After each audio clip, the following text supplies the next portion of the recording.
오늘은 잠언서 19장에서 석절의 말씀을 함께 읽었는데요. 8절과 9절과 10절의 말씀이 각각 그 내용이 다 다릅니다. 잠언서의 특징이 그렇죠. 어떤 논리적인 연결이 이루어지는 것이라기보다는 여러 개의 잠언을 모아놓은 책이기 때문에 연결이 되기보다는 하나씩 하나씩 매 절마다 이렇게 독특한 내용으로 구성되어 있다고 할 수가 있겠습니다. 오늘은 그 석절을 살펴보게 되겠는데 8절, 9절, 10절을 살펴보게 되겠는데 그 내용들은 이미 우리가 이전에 잠언서를 강해하면서 이미 살펴보았던 내용들이 반복되고 있기 때문에 사실 오늘 그렇게 자세하게 설명하지 않아도 될 것이라고 생각하고 우리가 다시 한번 예전에 우리가 함께 생각해 보았던 그 주제를 다시 한번 기억하고 그래서 우리들의 삶에 교훈을 받을 수 있으면 좋을 것 같습니다. 우선 잠언서 19장 8절 말씀에서는 이렇게 기록하고 있습니다. 지혜를 얻는 자는 자기 영혼을 사랑하고, 이 말씀을 읽으면서 어떤 의미인가를 좀 봤으면 좋겠는데요. 지혜를 얻는 자는 자기 영혼을 사랑하고 명철을 지키는 자는 복을 받느니라, 그렇게 표현해 주고 있습니다. 여기서 지혜를 얻는 자는 자기의 영혼을 사랑한다, 명철을 지키는 자는 복을 발견하게 될 것이다 라고 표현하고 있는데요. 그 말의 의미가 무엇인지 분명하게 쉽게 와 닿는 말씀은 아닌 것 같습니다. 그래서 이 8절의 말씀을 한번 깊이 생각해 볼 필요가 있겠고요. 9절 말씀 우리가 익히 잘 아는 말씀입니다. 9절 말씀, 거짓 증인은 벌을 받지 못할 것이요 거짓말을 뱉는 자는 망할 것이니라. 거짓말을 하는 게 괜찮은 게 아니라는 겁니다. 그 얘기는 거짓말을 하는 것이 괜찮아 보이는 세상에 우리가 살아가고 있고 거짓말을 해도 벌을 받지 않는 것처럼 느껴지는, 오히려 잘 되는 것처럼 느껴지는 세상에 우리가 살고 있기 때문에 이 말씀을 우리가 기억할 필요가 있겠는데, 우리가 항상 기억할 것이 무엇이냐면 영혼의 관점에서 바라봐야 되는 것이죠. 지금 짧은 기간 동안에는 거짓말이 효과가 있는 것 같고, 짧은 기간 동안에는 거짓말이 무엇인가 유익한 것처럼 느껴질 수 있겠지만, 그러나 우리가 좀 더 길게 본다고 한다면, 영혼의 관점에서 본다고 한다면 벌을 면치 못한다고 하는 이 말씀, 우리가 다시 한번 기억해야 할 것이라고 믿습니다. 10절 말씀에서도 이렇게 표현하고 있죠. 미련한 자가 사치하는 것이 적당하지 못하거든 하물며 종이 방백을 다스림이랴. 종이 방백들을 다스리는 것은 정말 적당하지 않다라고 이야기해 주고 있습니다. 이 세 절의 내용들이 각각 다른 메시지를 전해주고 있는데 간단하게 살펴보려고 합니다. 우선 잠언 19장 8절을 먼저 살펴보았으면 좋겠습니다. 지혜를 얻는 자는 자기 영혼을 사랑하고 명철을 지키는 자는 복을 얻느니라 그랬는데, 이 말씀은 쉽게 이해가 잘 와 닿는 것은 아닙니다. 명쾌하게 그 의미가 이렇게 와 닿는 그런 표현은 아닌데요. 그래서 한번 원문을 한번 살펴볼 필요가 있어서 한번 봤는데요. 한번 그림을 한번 봤으면 좋겠습니다. 잠언서 19장 8절이 이렇게 되어 있습니다. 지혜를 얻는 자는 자기의 영혼을 사랑하며 라고 되어 있는데, 사실 거기서 지혜를 얻는다고 하는 그렇게 번역한 이 지혜라고 하는 말의 히브리어 단어가 레브라고 하는 바로 요 히브리어 단어가 무엇을 의미하냐면 마음을 의미합니다. 그래서 지혜를 얻는 자라고 번역할 수도 있고 마음을 얻는 자라고 번역할 수도 있겠는데 아무튼 그렇게 보시면 되겠고요. 자기의 영혼을 사랑한다고 이야기하고 있는데 여기서 영혼이라고 번역된 히브리어 단어는 생명이라고 하는 의미의 네페시라고 하는 단어를 영혼이라고 번역을 해놓은 겁니다. 그러니까 사실 영혼으로 번역할 수도 있고 생명으로 번역할 수도 있어요. 그래서 더 잘 이해하기 쉽게 번역한다고 하면 어떻게 번역하는 것이 자연스러운가? 지혜를 얻는 자는 생명을 사랑하는 자다. 영혼을 사랑하는 자라고 번역할 수도 있지만 그러나 네페시라고 하는 이 히브리어 단어가 생명을 의미하는 단어이기 때문에 자신의 생명을 사랑하는 자다. 지혜를 얻는 자, 명철을 얻는 자는 누군가 생명을 사랑하는 자다. 그렇게 번역을 해도 좋을 것 같습니다. 바로 그 다음 구절이 명철을 지키는 자는 복을 얻는 자라고 되어 있는데 여기서 복을 얻는다고 했을 때도 이 복이라고 하는 단어가 히브리어로는 토브라고 하는 좋은 것을 의미합니다. 그래서 명철을 지키는 자는 누군가 좋은 것을 얻는 사람이다. 이 두 구절을 같이 연결해서 생각한다면 지혜를 얻는 자, 곧 명철을 얻는 자는 어떤 사람인가? 좋은 것을 얻게 될 텐데 그 좋은 것이 무엇인가? 자신의 생명을 얻게 될 것이다. 한마디로 말하자면 그러니까 잠언서 19장 8절의 말씀은 어떤 의미냐면 지혜를 얻는 사람이 생명을 얻게 된다 라고 간단하게 요약해도 될 것 같습니다. 지혜를 얻는 사람이 생명을 얻는다 라고 하는 말이 잠언서 19장 8절의 말씀입니다. 치워도 되겠습니다. 자, 지혜를 얻는 자는 왜 생명을 얻게 될까요? 왜냐하면 지혜롭게 행동하는 사람이 그야말로 가장 중요한 것, 생명을 얻을 수 있기 때문인 거죠. 당연한 거죠. 사실은 설명할 필요가 없습니다. 지혜가 무엇입니까? 잠언서에서 말하고 있는 지혜가 무엇이죠? 하나님을 두려워하는 겁니다. 하나님을 두려워할 줄 아는 지혜가 있는 자가 생명을 얻을 것이다. 하나님을 두려워할 줄 아는 그런 명철함이 있는 사람이 그런 사람이 살아남을 것이다. 좋은 것을 얻을 수 있을 것이다 라고 그렇게 말씀해 주는 게 잠언서 19장 8절의 말씀이라고 할 수가 있겠습니다.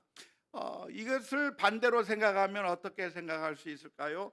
지혜로운 자가 아니라 어리석은 자는 어떤 사람이 어리석은 자라고 할 수 있을까요? 하나님을 인정하지 않는 자, 하나님을 두려워하지 않는 자, 하나님이 있다고 하는 것을 생각하지 않고 행동하는 사람은 미련한 자라고 할 수 있을 텐데 그 미련한 자는 무엇을 얻을 것인가? 지금 당장에는 좋은 것을 얻을 수 있을 것 같아요.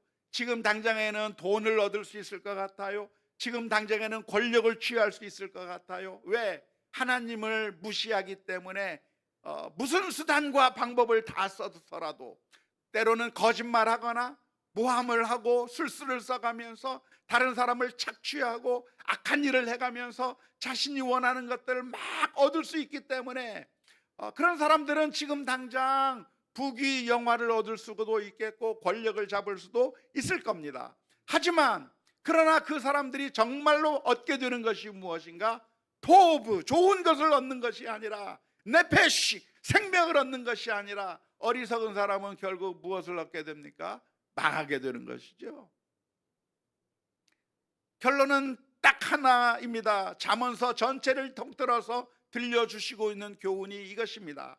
하나님이 계시다고 하는 사실을 알고 그렇기 때문에 내가 하나님을 두려워하면서 하나님께서 미워하는 일을 하지 않고 하나님께서 기뻐하시는 일을 하나님 앞에서 행할 줄 아는 사람은 그 사람은 결국에는 생명을 얻게 될 것이고 그렇게 생명을 얻는 것이 그 사람에게 좋은 것이다 라고 하는 것을 19장 8절의 말씀 가운데서 말씀해 주고 있는 것이고요. 그러니까 우리들로 하여금 어떻게 하라는 말입니까? 지금 우리가 어리석은 일을 하고 있다면 하나님이 안 계신 것처럼 생각하고 자기 마음대로 돈을 써가면서 잘못을 행해가면서 여러 가지 수단과 방법을 가리지 않고 악한 일을 해가면서 그래서 내 세력을 넓히고 무엇인가 얻고 그래서 성공하는 것처럼 보이고 다른 사람들이 정말 부러워할 만한 그런 권력을 누린다고 할지라도 그러나 그 사람은 정말 지혜로운 사람인가? 아니라는 거예요. 그런 사람은 차라리 어리석은 사람이고 결국 그 사람은 어떤 결과를 가져오게 될 것인가? 망하게 되는 결과를 가져오게 될 것이고 나쁜 결과를 가져오게 될 것이다. 그러니까 잠언서 19장 8절의 말씀은 우리로 하여금 하나님을 두려워하는 지혜를 얻을 것을 권면하고 있는 줄로 믿습니다. 오늘 저와 여러분들이 하나님이 계시다고 하는 사실을 믿어야 합니다. 하나님이 계시다고 하는 사실을 인정해야 됩니다. 그리고 그 하나님 앞에서 두려워할 줄 알아야 그게 지혜입니다. 그 지혜를 가져야 살아남는 것이죠. 하지만 안타깝게도 수많은 사람들이 하나님을 믿는다고 하면서 믿는 것처럼 생각하지 않고 악하게 행동하는 사람들이 많이 있습니다.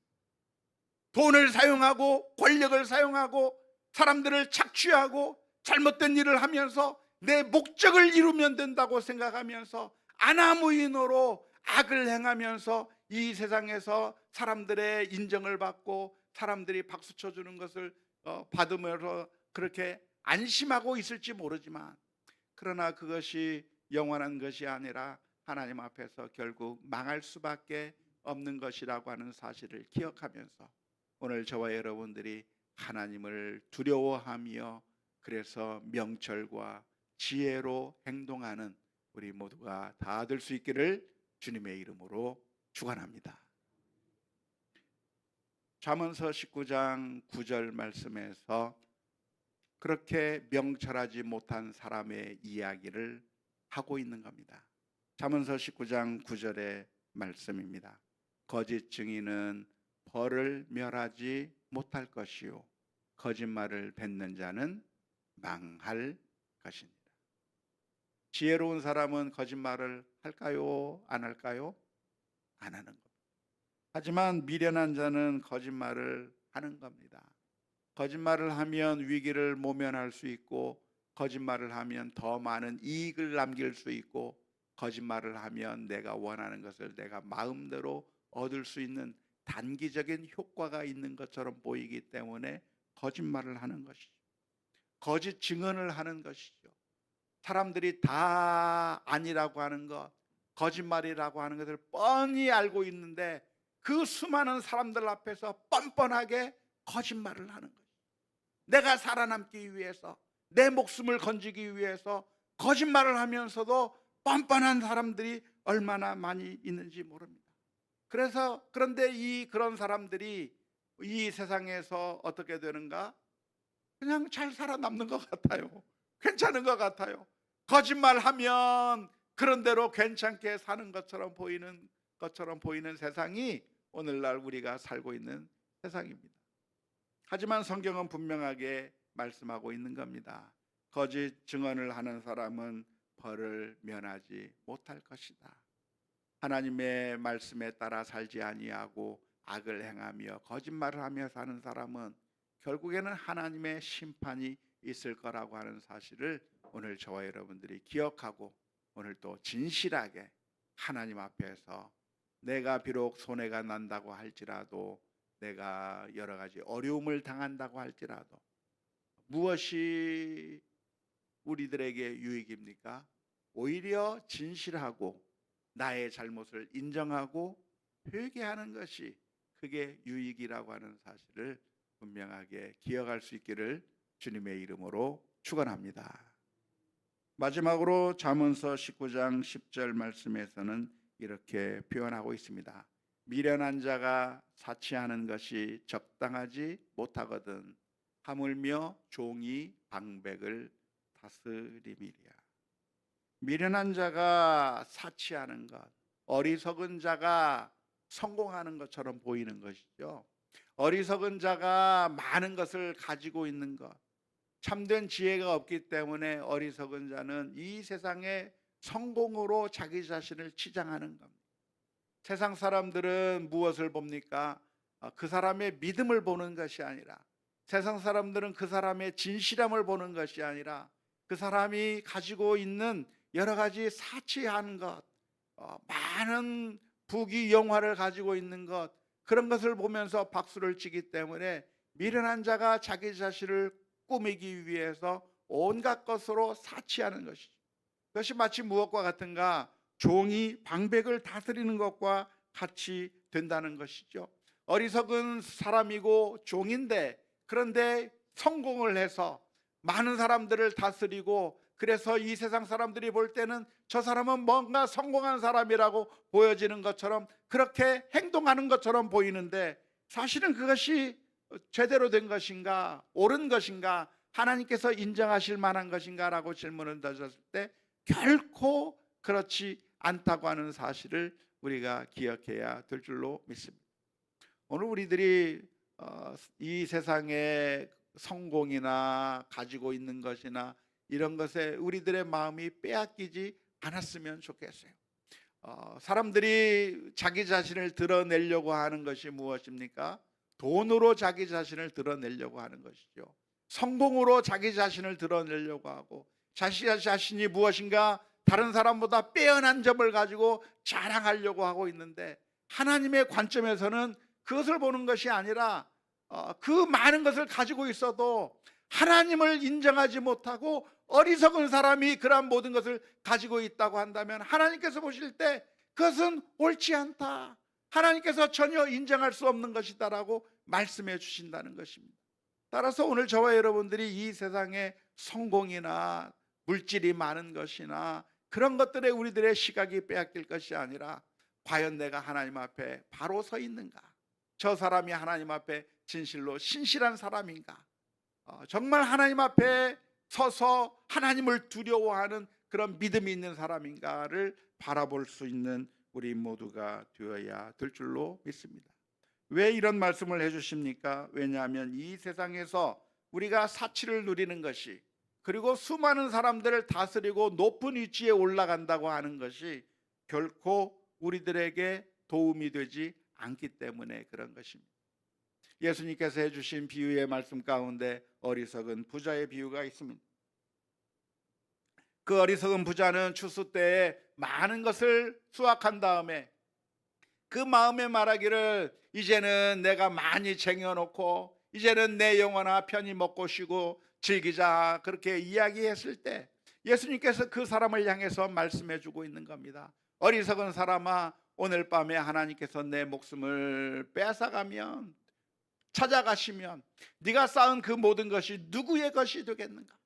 아무리 많은 것을 쌓았다고 할지라도 그 사람이 하나님 앞에 바로 서 있지 않는다고 한다면 자기 자신에게 결코 도움이 되지 않는 것이고, 그래서 미련한 자가 사치하는 것과 같고 종이 방백을 다스리는 것과 같다고 하는 사실을 기억하면서, 오늘 저와 여러분들이 우리 자신의 말씀을 자신의 모습을 살펴보면서 우리의 삶 가운데서 정말 중요한 게 무엇인가? 우리의 삶 가운데서 정말 중요한 것이 하나님을 인정하고 하나님 앞에 진실하게 하나님을 두려워하는 삶이 가장 소중한 삶이라고 하는 사실을 분명하게 기억할 수 있는 우리 모두가 다 될 수 있기를 주님의 이름으로 축원합니다. 안타깝게도 우리는 죄성이 너무나도 강해서 늘 이 세상의 유혹에 넘어가기가 쉬울 수밖에 없는데요, 그때마다 우리는 예수 그리스도의 십자가 앞으로 나가야 합니다. 바로 예수님께서 십자가 위에서 못 박혀 죽으신 이유가 있다면 바로 우리들의 그 연약함 때문이죠. 그 연약함 때문에 우리를 위하여 십자가를 지신 그 주님을 바라보며 주님 앞에 엎드리고 또 엎드리는 가운데 우리가 하나님을 두려워하는 믿음의 삶, 하나님께서 인정하시는 거룩한 삶을 살아가는 우리 모두가 다 될 수 있기를 주님의 이름으로 축원합니다. 우리 함께 같이 찬양하시죠.